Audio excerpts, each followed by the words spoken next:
suis très contente de vous retrouver aujourd'hui dans une nouvelle vidéo et je vous retrouve pour un nouveau bilan culturel. Je vais vous parler de ce que j'ai regardé et écouté au mois de février. On va commencer avec les films. Il y en a 6, il y en a que 2 qui sont sur Netflix, donc je vais commencer par ceux-là. Le premier film, c'est Malcolm et Marie. C'est un film dont j'avais pas mal entendu parler dans des articles, en podcast, et donc j'étais assez curieuse de le regarder.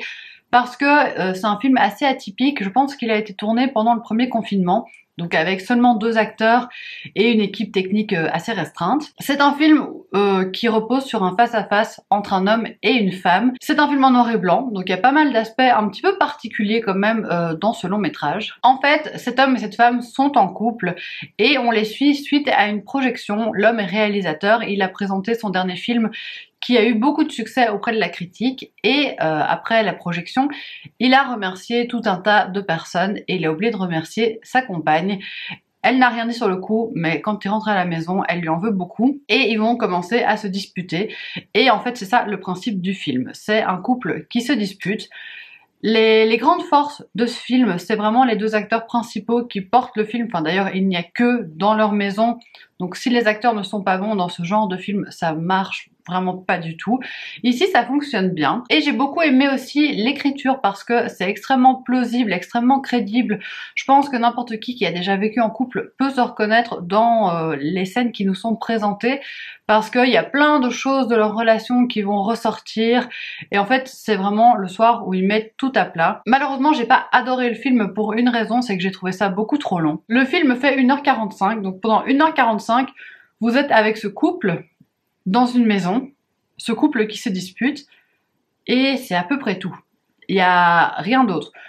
Au bout d'1 heure, j'ai commencé sérieusement à décrocher, j'en avais un peu marre, pour être tout à fait transparente, et mon copain aussi, et en fait je trouve que le film il aurait dû faire 1h15, 1h30, ça aurait été largement suffisant. Ici, 1h45 de dispute d'un couple, c'est très long, même si la performance est bonne, au bout d'un moment c'est un peu trop. Le deuxième film que j'ai regardé, c'est Nocturnal Animals. C'est aussi un film qui est sur Netflix, mais là, c'est pas une production Netflix. En fait, c'est un film un peu compliqué à résumer. Je vais essayer de faire ça le mieux possible. On a des histoires imbriquées les unes dans les autres. La première histoire qu'on suit, c'est une femme qui habite dans une grande maison. Elle a un nouveau compagnon. On sait qu'elle s'est séparée de son mari. Et cette femme est interprétée par Amy Adams. Et elle va recevoir le manuscrit de son ex-mari qui a écrit un livre. Et elle va commencer à le lire. Là arrive la seconde intrigue, l'intrigue de l'histoire du livre où son ex-mari se met en scène avec sa femme et sa fille. Ils prennent la route et il va leur arriver un drame. Et on va virer vers le thriller psychologique. Là, le mari, il est interprété par Jake Gyllenhaal.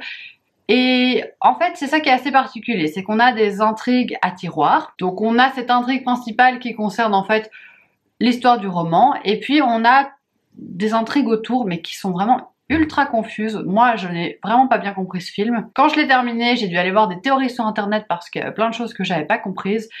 J'ai pas envie, quand je regarde un film, que ce soit évident. Enfin, parfois ça me dérange pas, mais quand je regarde un film plus psychologique comme ça, j'aime bien me creuser un peu les méninges. Mais à partir du moment où je dois aller chercher des théories sur internet, sinon je comprends pas ce dont on me parle, ça me dérange plus parce que j'ai pas envie non plus de me prendre la tête à ce point-là. Donc j'ai beaucoup aimé toute l'intrigue psychologique principale. Par contre, je vous préviens, attention, il y a beaucoup de violence psychologique, physique, sexuelle. Je préfère prévenir parce que ça peut heurter. Moi, ça m'a heurté. Moi, ça m'a fait peur. Parce que c'est le genre de choses qui peuvent arriver. Donc autant j'ai pas peur si j'ai des films avec des zombies, des monstres et tout ça.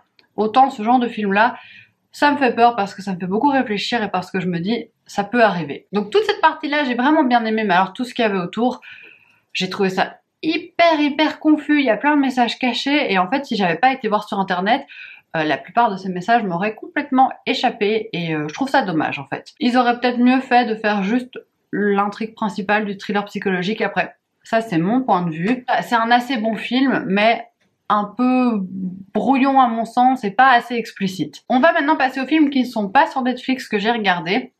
J'ai regardé quasiment que des films belges et français et un film américain. Donc je vais commencer par vous parler du film américain. C'est Green Book. C'est un film que j'avais envie de voir depuis sa sortie plus ou moins. Mais j'avais un peu peur de regarder ce film parce que j'avais l'impression que ça allait être un petit peu lent. Et en fait, pas du tout. Pour vous resituer un peu, on est dans les années 60 à New York avec un homme qui s'appelle Tony qui est videur dans un bar. Le bar va fermer pour quelques mois, donc il n'a plus de boulot et il va se faire engager comme chauffeur auprès d'un pianiste noir qui va partir en tournée dans le sud des États-Unis. Forcément, un homme noir dans les années 60 aux États-Unis, dans le sud des États-Unis, il faut vous douter que c'est compliqué.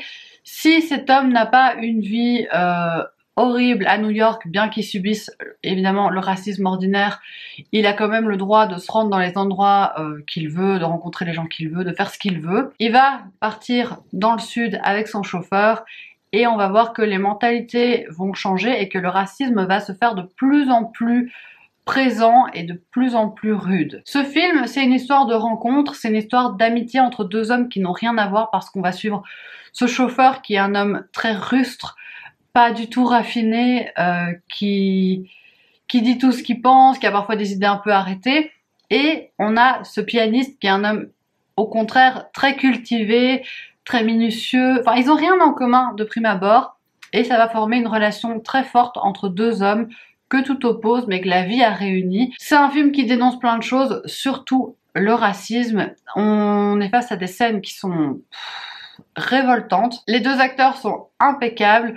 Honnêtement, ce film, il est génial. D'ailleurs, il a gagné des Oscars, je pense. C'est pas pour rien. C'est vraiment un très bon film que je vous recommande si ce genre de sujet vous intéresse. Mais je pense que ça intéresse quand même la plupart des gens. En tout cas, il est vraiment très bon. Et les deux acteurs sont super. Les images sont super. Et ça passe très vite. Ça se regarde vraiment super bien. Mon seul regret, c'est que je l'ai vu en français. Je préfère toujours voir les films en VO. Mais je l'ai regardé quand il est passé à la télé. Mais j'aurais vraiment préféré le voir en VO pour le coup. Ensuite, je vous parle d'un film belge parce que je vous parle de Duel. Duel, c'est un film qui a été adapté du roman de Barbara Abel, Derrière la haine, qui est un roman que j'avais adoré, qui est un thriller psychologique domestique. Le principe de l'histoire, c'est qu'on a deux familles qui vivent dans des maisons mitoyennes. Ce sont des couples qui ont plus ou moins le même âge et chaque couple a un fils et les deux garçons ont le même âge. Et un jour, un drame va arriver. Je ne sais pas pourquoi pour l'adaptation, ils ont changé le titre Derrière la haine en Duel, qui en plus est un autre roman de Barbara Abel. Et je ne sais pas non plus pourquoi ils ont décidé de transposer l'histoire dans les années 60, si ce n'est pour l'esthétique du film. Ça, c'est des détails. Quand j'ai regardé le film, je me suis dit que c'était une bonne adaptation. Mais il y a quand même quelques petites choses qui m'ont un peu chiffonné, notamment la fin. Parce que je trouve que la fin n'est pas très réussie dans le film. En fait, c'est pas du tout la même fin que dans le livre. Derrière la haine, c'est quand même un roman qui me reste bien en tête parce que parfois je le fais lire à certains de mes élèves. Donc j'ai encore bien le déroulé de l'histoire dans la tête. Et quand j'ai vu la fin, je me suis dit, c'est pas du tout la fin du livre. Je sais que ça ne sert à rien de regarder l'adaptation en se calquant exactement sur le déroulement du livre. C'est juste que quand on a certaines attentes, quand on a beaucoup aimé un roman, on peut être déçu en voyant l'adaptation. Et c'est un petit peu ce que j'ai eu ici. Parce que je trouve que l'adaptation avait beaucoup moins de force que le roman de base et beaucoup moins de nuances. Donc la fin est vraiment moins bonne et même les personnages secondaires, donc je pense principalement aux personnages des maris, les personnages des hommes, ils sont très effacés. En fait, ils servent juste de décor, mais ils n'ont pas de personnalité vraiment propre, alors que ça, c'est beaucoup plus travaillé chez Barbara Abel. Donc à ce niveau-là, j'ai été quand même un peu déçue. Je trouve que c'est pas du tout un mauvais film, mais par rapport au roman, c'est moins bon. Si cette histoire vous tente, si vous voulez la découvrir, je vous conseille de commencer par le biais du roman et puis pourquoi pas de regarder le film si ça vous intéresse. Autre film franco-belge que j'ai regardé, c'est Nos batailles. C'est un film qui est porté par l'acteur français Romain Duris. C'est un film dans lequel il joue un homme qui travaille dans un entrepôt type Amazon. La marque n'est jamais clairement nommée, mais on comprend que c'est ce genre d'entrepôt. Il gère une équipe de plusieurs personnes, donc il a énormément de travail. C'est un homme qui travaille du matin au soir, tout le temps, non-stop. Et il a aussi une vie de famille. Il a une compagne ou une femme, je ne sais plus. Et ils ont 2 enfants. Tout se passe globalement bien, même s'il ne croise pas beaucoup ses enfants et pas beaucoup sa femme. Et un jour, il rentre chez lui et sa femme est partie. Elle le laisse seul avec les 2 enfants. Et donc, il va devoir apprendre à concilier son travail qui est très prenant et ses enfants.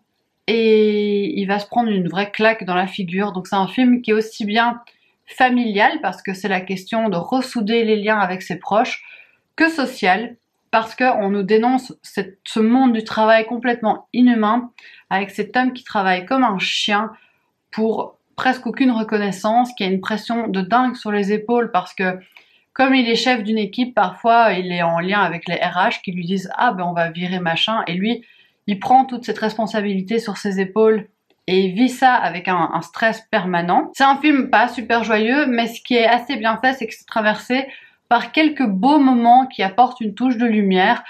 C'est un film que je trouve réussi parce que je le trouve très réaliste, je trouve que rien n'est surjoué, que rien n'est exagéré.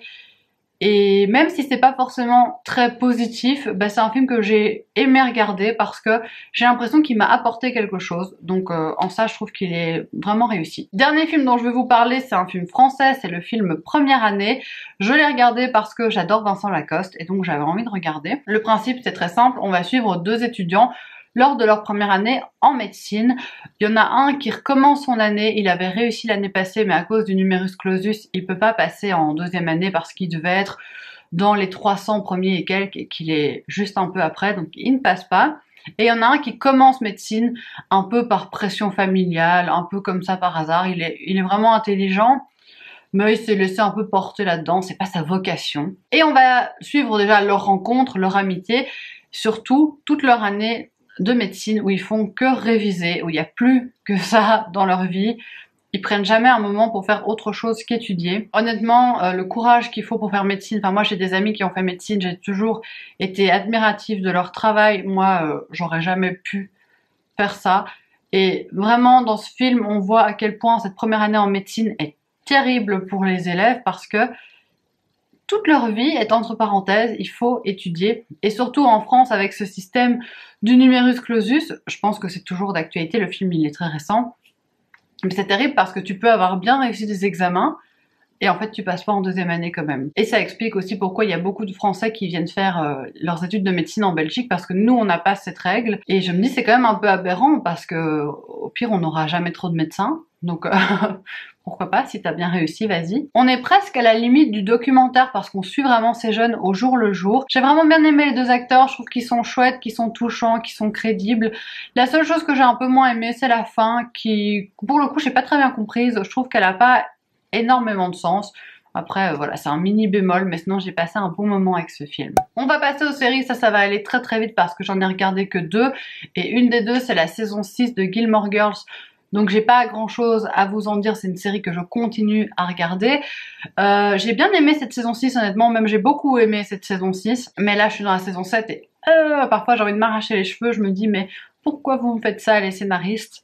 Mais c'est une série que je suis trop contente de regarder et je crains déjà le moment où je l'aurai terminée et ça va pas tarder là, j'ai bien entamé la saison 7. Et l'autre série c'est The Crown, je vous en avais parlé dans mon dernier bilan culturel mais j'avais pas terminé la première saison. Maintenant c'est fait. C'est donc une série qui retrace le règne d'Elisabeth II, la reine d'Angleterre. La première saison, ça s'attarde sur les derniers mois de son père en tant que roi, sur sa maladie, sur sa mort, et puis sur Elisabeth qui va prendre le pouvoir. Alors qu'elle est une jeune femme qui s'est mariée il n'y a pas très longtemps, qui vient d'être maman, et elle est propulsée au rang de reine sans vraiment s'y attendre, sans vraiment être prête. La série mêle aussi bien intrigue personnelle qu'intrigue politique. C'est assez drôle parce que quand je la regarde avec mon copain, moi j'aime beaucoup tous les aspects personnels, lui aime beaucoup les intrigues politiques. Mais en fait, on se dit que l'un sans l'autre, ça marcherait pas. Si c'était que personnel, ce serait pas intéressant, et que politique, ce serait peut-être un petit peu lourd. Ici, c'est vraiment un parfait condensé des deux. Et ce que j'adore quand je regarde cette série, c'est déjà que c'est très beau visuellement, la photographie est superbe, les costumes sont superbes, les décors sont sublimes. Mais surtout, ce que j'aime, c'est que j'oublie que je regarde une série. C'est-à-dire que j'ai l'impression que c'est la reine d'Angleterre, j'ai l'impression que c'est Churchill. Ça n'a pas de prix, quoi. Quand vous regardez une fiction et que vous oubliez que c'est une fiction, surtout une fiction qui se base sur quelque chose de réel, qui se base sur la vie de quelqu'un qu'en plus on connaît tous, quelqu'un qu'on a vu maintes et maintes fois à la télé, dans les journaux, donc on a vraiment une représentation claire de cette personne, et oublier que c'est une actrice ou un acteur et pas cette personne, c'est assez dingue. Moi j'apprends plein de choses sur la famille royale anglaise parce qu'honnêtement je connaissais pas grand chose. Ça regorge d'informations. Et c'est vraiment passionnant. On va pour terminer parler des podcasts. Alors il y en a un que je vais plus ou moins vous présenter, mais Je l'aime bien, mais je l'ai pas encore assez écouté pour vraiment vous en parler dans le détail, donc ce sera sûrement pour une prochaine fois. Donc je le cite simplement, c'est un podcast que Céline du compte Instagram Au Bonheur de Lire m'a conseillé, c'est le podcast Connaissez-vous l'histoire? C'est des épisodes assez courts qui chaque fois relatent une anecdote historique. Mais donc je l'ai pas encore assez écouté pour vous donner mon avis. Donc je vais passer à deux autres podcasts. Le premier c'est Passage. Je vous ai déjà parlé du podcast Transfert où une personne va raconter une anecdote sur un moment de sa vie. Ben, Passage, c'est la même chose. On va raconter une anecdote, mais ce que j'aime bien, c'est qu'on la raconte toujours de plusieurs points de vue. Donc il va y avoir plusieurs intervenants qui n'ont pas vécu la situation de la même posture, qui n'ont pas vécu exactement la situation de la même façon. Et leurs témoignages vont venir se recouper. Et je trouve que ça, c'est vraiment bien.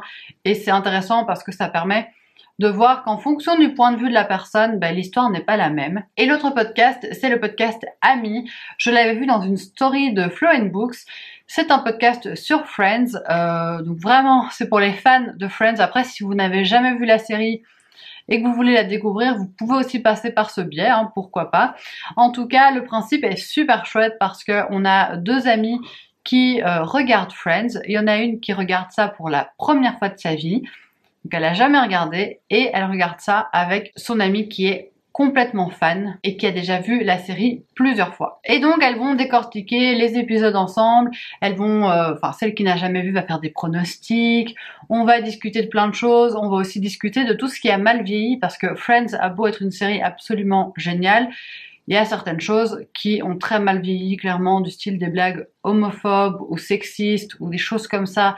Ça ne passe plus, ou grossophobe surtout, c'est aussi un gros sujet dans Friends. C'est des choses qui passent plus super bien aujourd'hui et qui étaient très acceptées dans les années 90 et 2000, mais quand on regarde la série, on grince un peu des dents, et ce que j'aime bien, c'est que on sent cet amour pour la série, mais en même temps, on sent qu'elles sont capables de pointer ce qui ne va pas non plus là-dedans. Ça me donne qu'une envie, c'est de revoir l'intégrale de Friends, mais je me réfrène pour ne pas le faire.